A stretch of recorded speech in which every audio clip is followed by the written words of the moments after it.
Hello everybody. Today we are playing Nuketown and we're going to be doing the so-called Impossible Nuketown Challenge. I'm excited. If you don't know what this challenge is, it's been featured on channels such as Rushin and Chicken Teller lately. But basically, we can't leave this starting area on Nuketown.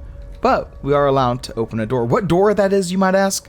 Well, it's this door right here. There's several things in here that we're allowed to use. We cannot use the M14, we cannot use the Olympia. We can only use what is inside of this truck right here. It's going to be very interesting. We can also, if I can find it, we can also buy a quick revive. It looks like it landed in here, which is probably like the worst location it could have landed, truth be told. But apparently, and I didn't know this, and I bet many of you guys know this if you haven't seen the videos, only one perk in solo can spawn in the middle area. Apparently, whoa! Apparently one perk can only spawn in solo. If you're playing with multiple people, there can be multiple here in this middle area, but for the time being, this is what we have to work with. We need to get this door open as quickly as possible. Inside is the AK-74U. Looks like either frag or Simtex grenades. We have a Galvanuckles hidden behind there. How exciting. And what do we have on the other side? We have claymores and a Bowie knife. So we're gonna do the best we can. I don't know how hard this challenge is actually gonna be. I think it will be tough, but we'll see. We'll see how she goes. Also, right quick at the beginning of the video, I am supposed to do the boring YouTube stuff like, oh, excuse me, so sorry. Like, guys, if you could, please like, comment, subscribe. It truly helps the channel out a ton. We just hit 10,000 subscribers. I'm definitely going to have like a 10,000 subscribers special or something coming out before too long. I have some big live stream plans that I'm trying to get the coding stuff worked out for. It should be really exciting. Something that no one in the Zombies community has ever done before, and I'm really just hoping to be able to continue to elevate my content and make it better for you guys. So if you're excited for that, please subscribe. Also, comments, man. I love comments. I beg you guys for comments because I read each and every single one of them. My wife does as well, and I mean, it's my favorite part, man. Interacting with the audience, seeing you guys. The entire point of this is that I talk to you guys, you know, like you're my friends, and I like reading comments because I like that back and forth between all of us, even though we're not friends. But you know, hey, sometimes we can pretend, right? Let's see if we can keep these rounds going by. We shot 8 bullets in the body, just because that's how we do. Maybe early quick revive wasn't the best, because it's just points away from getting set up. Let's be honest, if I go down on round 3, we'll probably just restart the recording. We actually got a max ammo, so that's pretty good. This challenge would unironically be easier with being able to buy the M14 or the Olympia. For these early rounds, I think, I watched Chicken Teller and Rushin's video on this. I'm pretty sure in Rushin's video, he said that, like, you could basically start on round 10, but I think that it can be pretty hard on these early rounds to get set up, if you know what I mean. Like, well, what's the best way to word this? 2 hit downs suck. like it's a fun challenge, it's difficult, that's fine and everything, but I just don't like going down in 2 hits, so it makes that hard part before you even have a good gun where you're having to melee all the zombies. It makes it pretty hard, so I feel like no, we're not ever gonna skip these first rounds or whatever. We're gonna go do the full thing. I'm hoping to get it all in one go. This is my first attempt. Our first proper attempt. I loaded in the map, started my intro, and immediately my voice cracked, so I was like, okay, maybe I just restart a little bit here. Alright, looks like, how much is the AK-74U? We will be buying the melees and stuff to have fun with those, but for the time being, I just really want to get a gun, so I'm not having to shoot everything like this. Ooh, careful, careful. Man, I love the models on the Nuketown Zombies. Typically in my thumbnails, I'll try to include, like, the models and stuff, because I really think it's such a unique map, man. It's honestly, like, one of my favorite maps. I know a lot of people who, like, didn't play Zombies got this map just because they like Nuketown and multiplayer, which I think makes it really, really cool. Let's see here. Oh, we can definitely buy the AK-74U now, so we'll head on over. Ooh, hello, my dear friend. We are not taking it down trying to contest this guy. Imagine, that'd be so funny. Grab the 74U really quick, and it's going to be fun using the 74U. I don't use the 74U in Zombies that much. I'm trying to think. Is the 74U on the Green Run maps? I feel like it's in transit, because I think you can. I think it's in transit, but is it on town in those? I don't know. I'm really not too sure. But anyways, I guess that's a little irrelevant. Now the challenge is just survive. We can try to buy everything in here. Go and upgrade to Simtexes, because why not? Oh, the Galvanuckles. Let me see if I can. I think you can just melee and reveal. Yeah, they're right there. What if Nuketown had like the Avogadro? That'd be fun, I feel like. I wish. It's a very good survival map. I like it. If this was a custom map, I'd be losing my mind. But maybe if we just had like a minor boss or something. I don't know. It's a good map. It's a good map. I guess the boss is like the perks and everything dropping, right?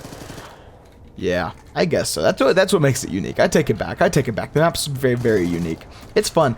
I also don't know how hard it actually is to train out here. I watched these guys' videos, but the challenge also started getting popular like a week ago, and I've been very busy this past week, so I've mostly forgotten. I know Rushin said it took him a while to get used to the train and everything, so hopefully it doesn't take me too long.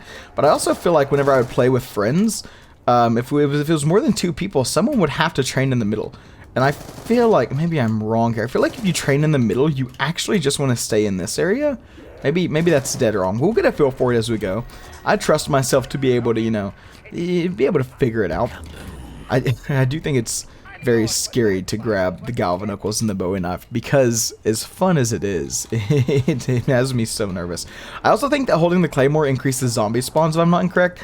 I'm pretty sure Chicken Teller used that strategy. Rushin might have as well. So it'll be fun to try those out.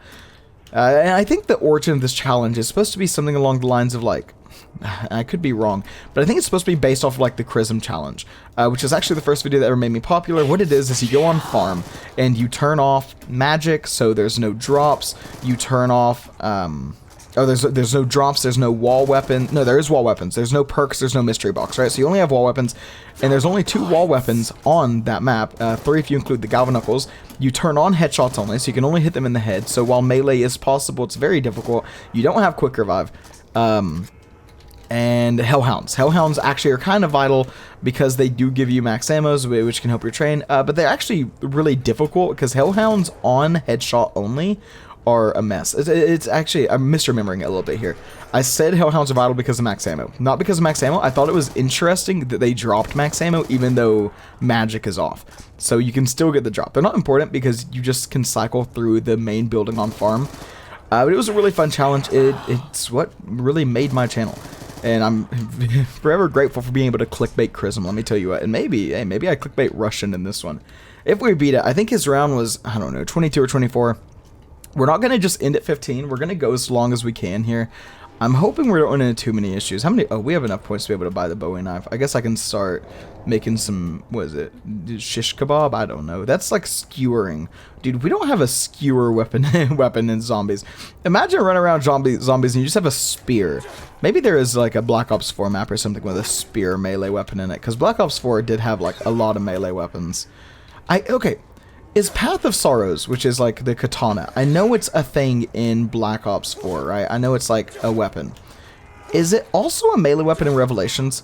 I feel like you can get Takio's sword in Revelations, and I don't know why I think that. Maybe it was, who was the guy? Jimbathy, right? Jimbathy was the guy who would make like the really well edited like fake videos, right? That's a, I wonder how many of you guys, I don't know, he could very well still be making videos and the algorithm doesn't push it to me. Because, you know, hey, we live and die by the algorithm and what people like. But it's, that'd be funny, man. Also, imagine you could, like, combine the galvanicles and the Bowie knife, like how you can combine stuff with the ballistic knife, and you just, like, have an electric charged Bowie knife. I don't know, that sounds cool to me. Man. The thing about these challenges is, like, the difficulty really comes in from the gameplay. And I'm kind of seeing why he said you can skip rounds, because if you do make it to round 3, there's no reason why you can't have the AK-74U. But the difficulty with these challenges is actually, like, you can't be as reliant on the gameplay. Because a lot of people, whenever they commentate, they'll use gameplay to kind of ease along their talking. I most certainly do it, because it's something that's always there, and it's always a talking point, right? And most YouTubers do cuts and stuff. I, of course, don't. I prefer to talk the entire time, much like a Northern Lion video. I prefer to be able to talk and hang out, and I've talked about this a million times, but whenever you're just in a small area, and you're just kind of trying to survive, or like after 2 box challenges, once you get set up, it's not so easy to just talk about the game anymore, because until there's a challenge, it's like, what am I doing? Oh, I'm walking around in circles killing the zombies, as you do in the hit video game, Call of Duty Zombies. Imagine if we could get Pack-a-Punch or something, man. What a dream that'd be. Something fell so close to us, and yet oh so far. That's so unprofessional of me. Turns out my phone's ringer is still on. Let me, if I can find a moment here, I'll try to turn that off. Hello, my friend. Remember, we are a 2-hit down, so as strong as we might want to believe we are ever so fragile. 1 second, and there we go. Phone is off. Not off, but the ringer is off. Hold up. Come on, buddy boy.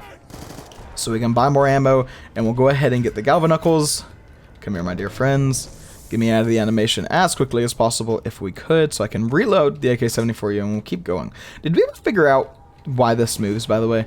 Because I'm pretty sure it moves. Is it something that, like, that timer is synced up or related to somehow with the perk back here? I can't show it right now. Or the power-up? I wonder. There used to be something. There used to be, like, so much, man. I can never remember anything nowadays. From the good old days, dude. I watched an older Chrism video. By the way, where is Chrism? Why did Chrism vanish off the face of the earth?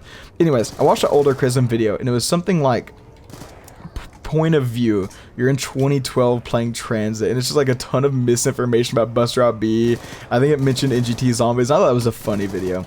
Chrism's a very interesting content creator to me, because he doesn't, like, just do zombies. I mean, he does zombies, but he does it in ways that aren't just zombies. His Akinator video, which unfortunately, I'm pretty sure didn't perform the best by his metrics, because I do try to keep up with how other zombie YouTubers' metrics are going. It's not a dig at him or anything, it's just, the views are a good bit lower than average videos. But it was like, he was trying to get Akinator to guess zombies characters, which is a really cool video idea. And it's in the zombies realm, but it's not zombies at all, right? Because, whoa, I got stuck on a rock. Oh no. But it's such an interesting, like, concept. And because in my head, if I was like, oh, you Akinator, let's make a zombies challenge with that. And it's just so interesting the way different, like, creators work, even in the same genre. I've never actually been able to have a conversation with Chrism. I think it'd be very fun to learn about some of the bigger ZTubers' creative processes. I wonder, how would you guys feel? Because obviously, as a YouTuber, I'm very interested with YouTube itself, right? I think it's come through in all my videos. Like, I love Cod Zombies, but I also just love the understanding of YouTube and what it's like to be a creator. And it's hard to even view myself as a creator, because I always tell myself, I delete YouTube and YouTube Studio off my phone, and all of a sudden my life hasn't changed at all. And yet, my life has changed so drastically since starting YouTube because of you guys, the fans, my audience, my what's the term, my community. But I'd love to hear what it's like for other zombies creators, because I also think we're in a very unique position where a lot of us are playing these games that are really old, you know, some of them very old, World at War 2008, and we're still getting pretty good viewership because of the way that the games just seem to build on top of each other, if that makes any sense. Like, Zombies has always been at its core just Zombies. So if you enjoy, sorry about that burp, if you enjoy, you know, Black Ops 2, you probably wouldn't hate World at War. Careful, careful, easy does it, we're gonna go down. Nope, we survived. So I think about that, and I'd love to know, like, especially Chrism, man, because, like, Rushin, Chicken Teller, these guys, all amazing content. There's so many more, just these are the two on top of my head because we're doing this challenge. I think, what is it that makes us want to do challenges? Because, for one, Rushin does, like, highly edited content that's very funny. He does post commentary. It's a very, very good. I'm pretty sure he most likely has a script because of the way his jokes are put in. And Chicken Teller's kind of like me, I believe, where he doesn't do post commentary. He does live commentary, and I do live commentary for challenges. But I want to know what goes into these creators' brains. Maybe I could try to, not a podcast per se, but just more so interview them. Like, what is it like to be a Zombies YouTuber? And then, you know, I'd love to talk to some of the old guard. You know, Noah J, Mr. T-Lex5, The Smith Plays.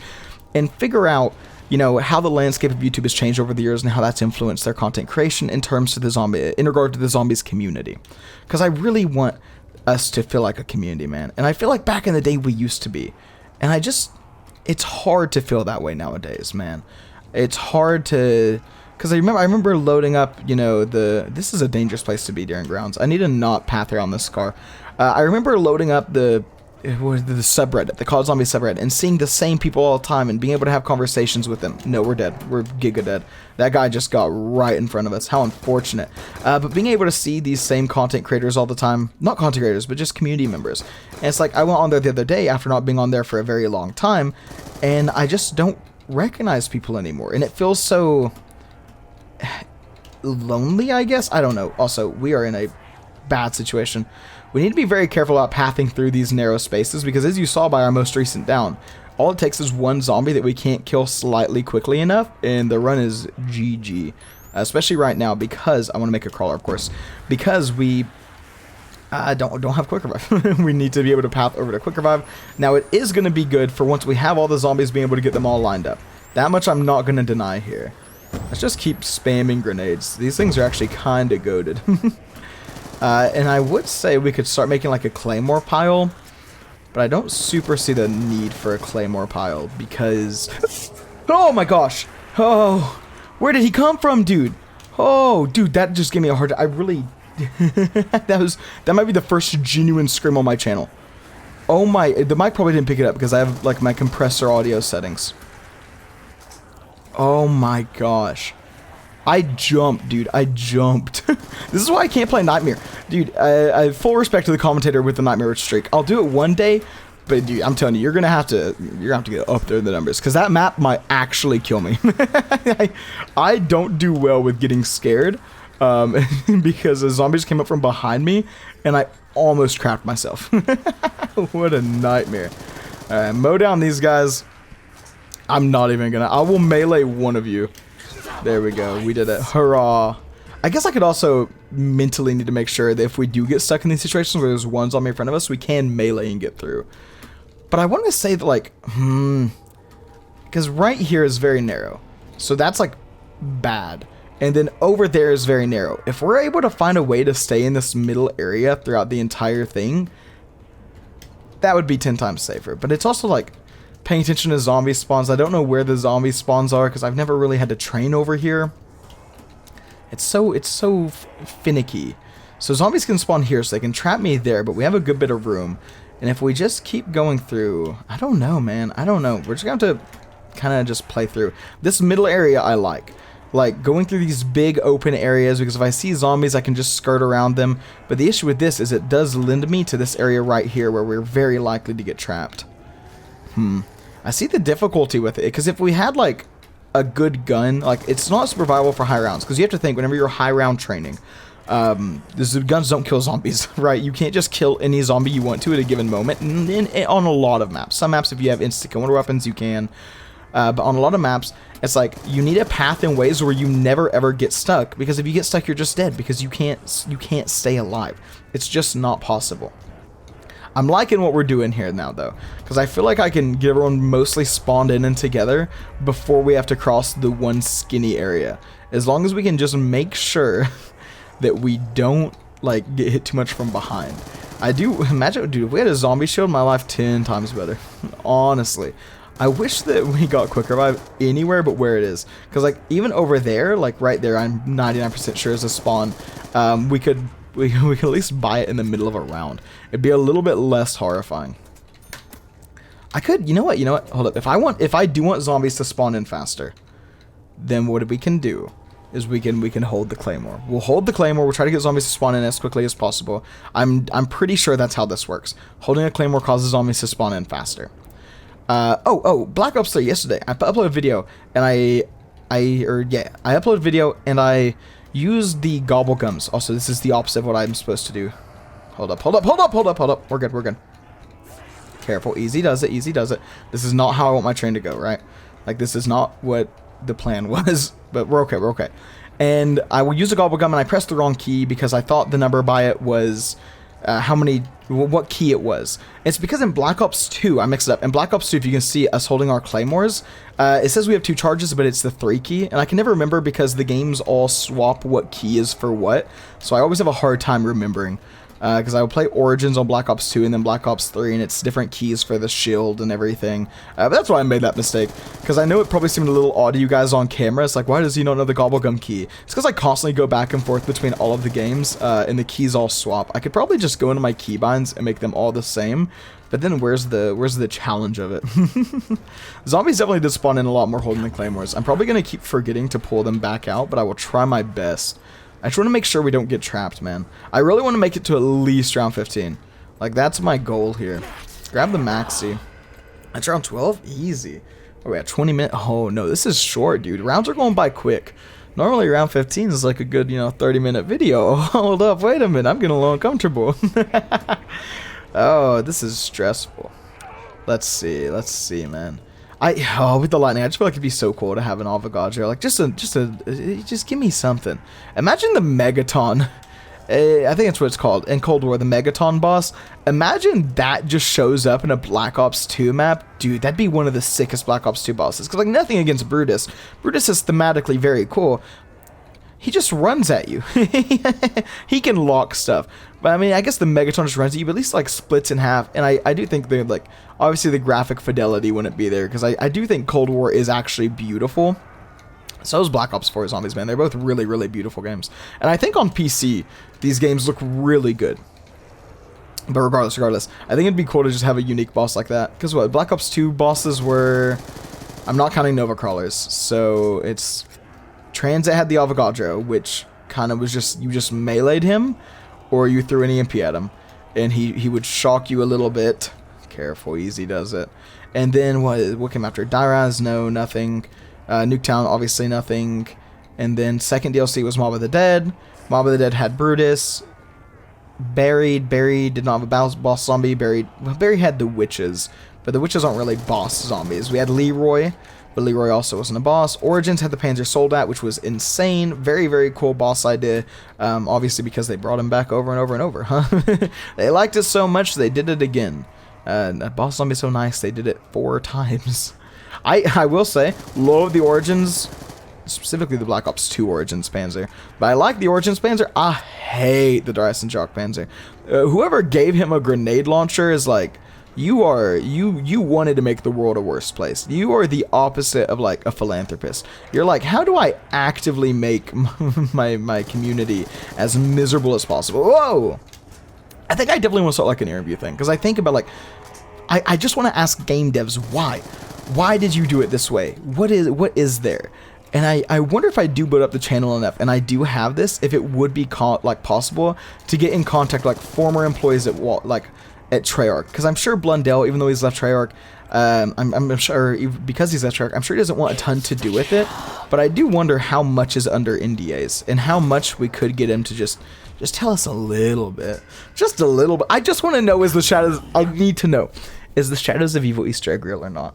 I have to believe it's in one of the Revelation ciphers, because I think, like, I don't know if you guys know, because I don't know if we've had ciphers very often in Cold War or Vanguard, but ciphers used to be a major, major thing in the Zombies community. Let's try to pull out my Claymore here if I can remember. There were always hidden ciphers, especially Black Ops 3. Black Ops 3 was really the peak of it, I feel like. And Revelations had these ciphers that were near impossible to solve, and I think we got one of them, and it was from Dempsey's point of view, we think. And I don't know how many of those ciphers we actually solved. Uh-oh, this is not very bueno. We made it through. We did it. But I wonder how many of these, what those ciphers say. Like, can we just know? Because it was also during Black Ops 3 or Black Ops 4, maybe even later, maybe during Cold War, that we found an Easter egg in, like, World at War. Because a lot of these Easter eggs aren't in the code, right? They're not triggered by game sequences. They're just right in front of your eyes. And it's like, what are we missing as the community? What secrets have they laid that we have not yet found? And I just want to know. I want to know so badly. I'd love to be inside of Jason Blundell's head just for a little bit of time. I just want to know if the Shadows Easter egg exists. If you guys don't know, because you're like, what do you mean the Shadows Easter egg? There's an Easter egg on Shadows of Evil. It needs 4 people to complete. No. Whenever Black Ops 3 was first getting announced, in trailers and stuff, Blundell was on camera, his, big smiley face, already thinking about the castles in DLC 1, his slightly balding male pattern baldness. Although that's not really an issue. That's just me poking a little bit of fun at Blundell there. Like he's an old friend, even though he has no idea who I am, nor will probably ever. But he basically said that there's an Easter egg in Shadows of Evil that the community will never, ever find. And I just want to know, like, I just want to, because I know, the super Easter egg didn't actually exist. Who was it? There used to be this Zombies YouTuber, she still might be around, called the Glitching Queen. I'm not sure, but I think she did, like, leaks and stuff, but and maybe I'm wrong here, I feel like a lot of them weren't real leaks, because I think she was, her, and then there was another person, we'll talk about him in a minute, because I actually want to make a video on this guy. But I think she was a big proponent of the super Easter egg being a thing, there being like a second ending to the Revelations Easter egg, which of course these things didn't happen unless there's still somehow in the code. But I'm just remembering, this is like a Jimmy Neutron brain blast. There was a guy in the Zombies community who was a massive leaker, who basically like was able to data mine before anybody else. And I don't remember, was it defused or something like that? I don't know. Someone's gotta know who I'm talking about here. Oh, dude, I need to make a video on this guy. Someone's got to help me out here. and he was this massive zombies leaker, and he had access to the code, but people just kept asking about the super Easter egg, and he said there was a super Easter egg, but I think it was just the RK5, because obviously the super Easter egg did exist. It gave you an RK5, but it's not what the community wanted. Unfortunate. I'm sorry, I'm so distracted now thinking about this guy, and basically he just got so much hate from the community, he just stopped, and I don't remember. We're in such a bad situation here. I'm just so curious. What happened to that guy? Who was he? Is there any way to get in contact with? No, that's GG. I'm sorry. I got distracted. We made it around 15. Not bad for a first attempt. Shorter video, but I hope you guys enjoyed. If anyone knows this guy's name, please leave a comment. I have to make a video on him. I gotta figure out some info on him. But guys, if you enjoyed, please like, comment, subscribe, all that fun stuff. I had a ton of fun. But yeah, have a good one, everybody, and take it easy.